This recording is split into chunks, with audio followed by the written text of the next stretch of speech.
बल्कि इंटरनेशनली उसमें इस्लामोफोबिया के हवाले से जो खान साहब ने बात की, मुसलमानों को जो तकलीफ़ होती है हुर्मत रसूल सल्लल्लाहु अलैहि वसल्लम के ऊपर जब बात होती है यूरोप के अंदर, तो किस तरीके से उन्होंने समझाया कि ये जो आप लोग करते हैं, इससे हमें कितनी तकलीफ़ होती है। और उस तकरीर को इतना पसंद किया गया कि उम्मत मुस्लिमा के लीडर के तौर पे खान साहब को देखने जाने लगा।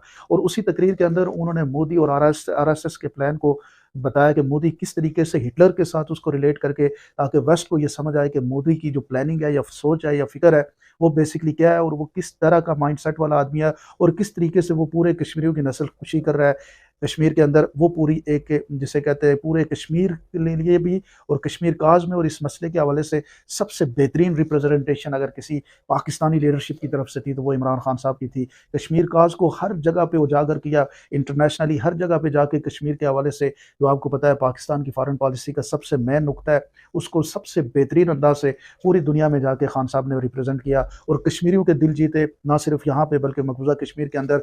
और फ़लस्तीन के मसले के ऊपर भी इमरान खान साहब ने हर जगह पे जाके कोशिश यही की कि फ़लस्तीनियों के ऊपर होने वाले जुल्म और फ़लस्तीन और इसराइल के ऊपर कायदे आज़म मोहम्मद अली जिन्ना का जो जो उनकी फॉरेन पॉलिसी थी, वही फॉरेन पॉलिसी के ऊपर वो स्टिक हुए और 1% भी उससे आगे पीछे नहीं हुए। और इसराइल की एक्सेप्टेंस के हवाले से और फ़लस्तीन के हवाले से उनका जो कंसेप्ट था, उसके ऊपर वो भरपूर तरीके से नुमाइंदगी करते हुए नज़र आए इंटरनेशनली। एक एक अपने हरे पासपोर्ट की इज़्ज़त की जो बात थी, पाकिस्तान को एक डिग्निफाई अंदाज़ के साथ आपने देखा होगा कि डोनाल्ड ट्रंप के साथ जब वो बैठे, तो पाकिस्तानियों के सर फ़ख्र से बुलंद हुए। इससे पहले जो लोग जाते थे प्राइम मिनिस्टर ट्रंप के सामने या किसी भी अमेरिकन प्राइम मिनिस्टर या प्रेसिडेंट के सामने, तो उनकी पर्चियाँ और पानी पीते हुए तस्वीरें आपने देखी होंगी कि कोई समझ ही नहीं आती थी, शैलो किस्म के उनके शोल्डर होते थे। किसी जगह पे वो पाकिस्तानियों की उस तरीके से रिप्रेजेंटेशन नहीं कर पा रहे थे जिस तरह से एक डिग्निफाई अंदाज से पाकिस्तान के इमरान खान साहब ने इंटरनेशनली रिप्रेजेंटेशन की।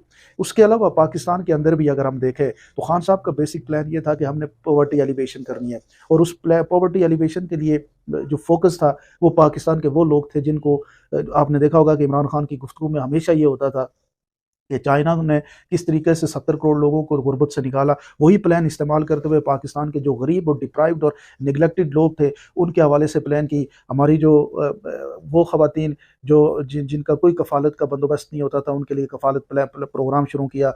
बुज़ुर्गों के लिए इंटरनेशनली आपने सुना होगा कि बुज़ुर्गों की बड़ी अहमियत होती है, ओल्ड हाउसेज़ होते हैं। पाकिस्तान में एक प्रोजेक्ट शुरू किया बाहिम्मत बुज़ुर्ग के लिए कि ताकि वो उनको एक फाइनेंशियल एड दी जाए और जिससे वो अपनी ज़िंदगी को जो आपने बढ़ापा है उसको बेहतरीन अंदाज से गुजार सके।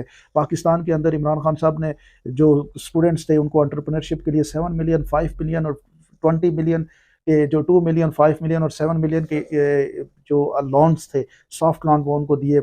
और उस लोन्स की जो आप यूँ कहें कि उनके ऊपर जो था इंटरेस्ट रेट वो इंतहाई कम रखा गया ताकि लोग अपने बिजनेसेस की तरफ आएँ और एंटरप्रेन्योरशिप की तरफ आएँ और अपने बिजनेसेस को आगे लेके जाएँ। पाकिस्तान के अंदर जो है तकरीबन 9 नए हॉस्पिटल की बुनियाद रखी, 23 नई यूनिवर्सिटियों की बुनियाद रखी, पाकिस्तान के अंदर 2000 किलोमीटर नई सड़कों की बुनियाद रखी, पाकिस्तान के अंदर एनएचए को प्रॉफिटेबल बनाया, पाकिस्तान पोस्ट ऑफिस को प्रॉफिटेबल बनाया, पाकिस्तान के अंदर रेहड़ी बानों के लिए प्रोजेक्ट शुरू किए, नई रेहड़ियाँ उनको दी ताकि वो अपने बिजनेसेस को बाइज्जत तरीके से जाके करें। इको फ्रेंडली पाकिस्तान को किया, टूरिज्म के ऊपर फोकस किया कि पाकिस्तान के ये जो टूरिज्म है जिसको ख़त्म किया जा रहा है, इसको रिलीजियस टूरिज्म भी बनाया जाए। और पाकिस्तान के जो नादरन एरियाज़ है जो खूबसूरत हैं, अगर आप नेपाल में गए हों तो नेपाल में माउंट एवरेस्ट को billions of dollar key benefits होते हैं नेपाल को इंटरनेशनल टूरिज्म से। पाकिस्तान में K2 और आपकी गिलगित बल्तिस्तान की जो लाइन है इसको टूरिज्म के लिए खोला। कश्मीर के अंदर इंटरनेशनल टूरिस्ट नहीं जा सकता था, उसके लिए आसानियाँ पैदा की। पाकिस्तान में एक टूरिज्म का बूम, पाकिस्तान में ग्रीन इकॉनमी की बात की, जहाँ कहीं भी ग्रीन हमारे टॉप्स हैं और खूबसूरतियाँ उसको किसी तरीके से डिस्टर्ब ना किया जाए और उनकी सेफ्टी के हवाले से पूरा प्लान इमरान खान साहब ने किया। पाकिस्तान के अंदर इंडस्ट्री रेवोल्यूशन के ऊपर खान साहब ने पूरा प्लान किया कि इंडस्ट्री को किस तरीके से चलाया जाए। पाकिस्तान के अंदर आपने देखा होगा कि हमारी फैसलाबाद की इंडस्ट्री बिल्कुल बंद हो गई थी। इमरान खान के दौर में उनको सस्ते जो है एक तो उनकी कुल ये बिजली सस्ती पे दी गई ताकि वो कम्पीट कर सकें इंटरनेशनल मार्केट के साथ। और हुआ ये कि पाकिस्तान की जो हमारी इंडस्ट्री थी वो एकदम बूम उसके अंदर हुआ। और उस वक्त जो लोग थे वो ये कहते थे कि पाकिस्तान को हमें जो ऑर्डर्स मिल गए हैं, तकरीबन 1 साल एडवांस के ऑर्डर हमारे पास मिल गए और हमारे पास यानी जॉब्स की कमी है और लोगों को हम इस समय इंडस्ट्री के अंदर लेके आ रहे हैं, फैक्ट्रीज के अंदर लेके आ रहे हैं। तो वो एक बहुत ज़बरदस्त प्लान था इमरान खान साहब का। और सी पैक के प्लान जो प्रोजेक्ट्स हैं उनको उन्होंने इन चीज़ों के ऊपर लेके आ गए थे। वो सी पैक रोडों से निकाल के पाकिस्तान की इंडस्ट्रियल जोन बनाना शुरू हो गए थे, ताकि इंडस्ट्रियल जोन बने, नए जॉब्स क्रिएट हों और लोग जो है वो ज़्यादा से ज़्यादा रोज़गार उनको मिले। पाकिस्तान के अंदर पहली दफ़ा जिस तरह इंटरनेशनल हाउस बिल्डिंग फाइनेंस का लोन दिया जाता है, पूरी दुनिया के अंदर घर की खरीदारी के लिए लोन दिया जाता है, पाकिस्तान में ऐसा कोई कंसेप्ट नहीं था। बैंकों को मजबूर किया कि वो पाकिस्तान के अंदर हाउस बिल्डिंग फाइनेंस की फाइनेंसिंग करे और 45% तक हाउस बिल्डिंग फाइनेंसिंग के लिए बैंकों को लोन की तरफ जो है वो कहा कि आप इसके ऊपर लोन दें, ताकि नए घर बने और नए घरों की वजह से इकॉनमी में इंक्रीज आएगा, इंडस्ट्री में इंक्रीज आएगा, यानी उससे रिलेटेड हाउसिंग से रिलेटेड डिफरेंट प्रोजेक्ट्स के ऊपर एक बूम आएगा। वो एक पूरा प्लान था। नया पाकिस्तान हाउसिंग प्रोजेक्ट शुरू किया जिसमें लोगों को सस्ते घर दिए गए।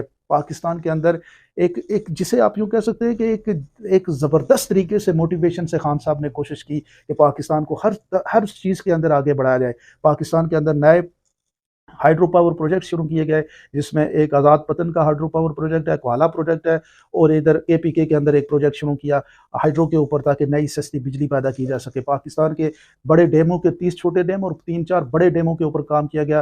दयामर बादशाह डैम जो आपके सामने है, जो पीटीआई गवर्नमेंट के खत्म होने के बाद कंप्लीट होना था। एक पूरा प्लान था इमरान खान साहब का कि पाकिस्तान को हमने कैसे आगे लेके जाना है, पाकिस्तान की इकॉनमी को कैसे मजबूत करना है। 6.15 की ग्रोथ से पाकिस्तान की इकॉनमी इंक्रीज हो रही थी। कोरोना के अंदर पाकिस्तान को बेहतरीन अंदाज से खान साहब ने चलाया। किसी भी जगह पे कोरोना की वजह से पाकिस्तान की इकॉनमी को श्रिंक नहीं किया, पूरे पाक इकॉनमी को बंद नहीं किया, बल्कि दुनिया के मुकाबले में उन्होंने एक बेहतरीन अंदाज से पाकिस्तान को कोरोना में डील किया और पाकिस्तान की इकॉनमी को भी बचाया और पाकिस्तान की पॉवर्टी को भी बचाया, स्मॉल बिजनेसमैन को भी बचाया। और उस वक्त जब एक मुश्किल आई तो पाकिस्तान को सॉफ्ट लॉन्च दिए, गरीब लोगों के लिए राशन कार्ड दिए और कोशिश ये की कि उनको सस्ते जो है वो राशन मिले। जब कोरोना में पेट्रोल महंगा हुआ तो पेट्रोल के ऊपर सब्सिडी लगा दी और पेट्रोल को सस्ता किया। यानी पूरी अगर आप डिटेल में देखें तो इमरान खान साहब का जो दौर था, उस दौर का हर दिन पाकिस्तान में एक नया इनिशिएटिव होता था, नया प्रोग्राम बनता था और फोकस इमरान खान साहब का था कि हमने पाकिस्तान को एक एक बूम की तरफ लेके जाना है, पाकिस्तान की बुनियादों को ठीक करके डायरेक्शन उसकी सीधी करनी है। और वो डायरेक्शन उन्होंने सीधी की। पाकिस्तान के जस्टिस सिस्टम के ऊपर देखा जाए तो जो केसेस, उसके ऊपर पूरा फोकस किया कि हमारे जो फौजदारी केसेस है उनको 3 महीने के अंदर अंदर डिसीजन मेकिंग होनी चाहिए। इसके ऊपर कानून बना रहे थे ताकि किसी भी केस को 2 से 3 महीने के अंदर अगर किसी को प्रॉब्लम होती है तो वो अपने केसेस को सेटल डाउन करे 3 महीनों में। ये एक बड़ा ज़बरदस्त प्रोजेक्ट था, इमरान खान साहब के दौरे हुकूमत में शुरू हुआ। इसी तरह के और बेशुमार प्रोजेक्ट्स थे जिसके ऊपर इमरान खान साहब ने फोकस किया। कार के प्रोजेक्ट्स के ऊपर पाकिस्तान को इमरान खान साहब ने वहाँ से पाकिस्तान के लिए बचाया और उस कारके को पाकिस्तान में दोबारा से शुरू किया। और जिसका बेनिफिट ये था कि पाकिस्तान में से बेशुमार जो है वो सोने की सोना निकल रहा था और सोने को इंटरनेशनल मार्केट में लेके जाके पाकिस्तान की इकानमी को ऊपर लेके जाना था। तो ये एक प्रोजेक्ट था। कारके के अंदर बिलियन ऑफ डॉलर बचाए इमरान खान साहब ने। पाकिस्तान के फॉरेन रेमिटेंस को इंक्रीज़ किया। पाकिस्तान के अंदर लैंड डिजिटलाइजेशन के ऊपर काम किया। पाकिस्तान के अंदर अगर हम ये बात करें तो ग्वादर पोर्ट को एक्टिवेट किया। ग्वादर पोर्ट को इस लेवल का इमरान खान साहब ने सोचा हुआ था जिस तरह दुबई पोर्ट है उसके मुकाबले में ग्वादर पोर्ट के हवाले से खान साहब ने सोचा। पाकिस्तान को इंटरनेशनली जो आइसोलेशन थी उस आइसोलेशन से निकाला। पाकिस्तान के अंदर आप ये कहें कि जो शुगर माफिया था, शुगर माफिया के ऊपर एक क्रैकडाउन किया। और आपने देखा होगा कि जिसकी वजह से जहांगीर खान तरीन और इमरान खान साहब के डिफरेंस हुआ है, वो शुगर के केस के ऊपर थे। शुगर कमीशन बैठा, कमीशन की फाइंडिंग आई और फिर उसके ऊपर पहली दफ़ा उस फाइंडिंग को जो है वो पब्लिक किया गया। तो ये एक वो केस था। आज शुगर माफिया वाले तो बच गए हैं और इमरान खान साहब के ऊपर एक प्लानिंग आपके सामने है। साउथ पंजाब के लिए 33% फंड्स को ट्रांसफ़र किया गया जो सेंट्रल पंजाब से था साउथ पंजाब की डेवलपमेंट में। आज भी आप जाके देखें तो उनसा शरीफ पर आगे कहाँ पे वहाँ पे इतनी बड़ी डेवलपमेंट हुई। वो सारा प्लान ये था कि इमरान खान ने साउथ पंजाब को उसका हक दिया। पाकिस्तान के अंदर 2 सूबों, जो पंजाब के 2 सूबों के हवाले से खान साहब का जो वादा था, उस वादे को पूरा करने के लिए पूरा एक प्लान फोकस किया और उसके ऊपर काम किया जा रहा था।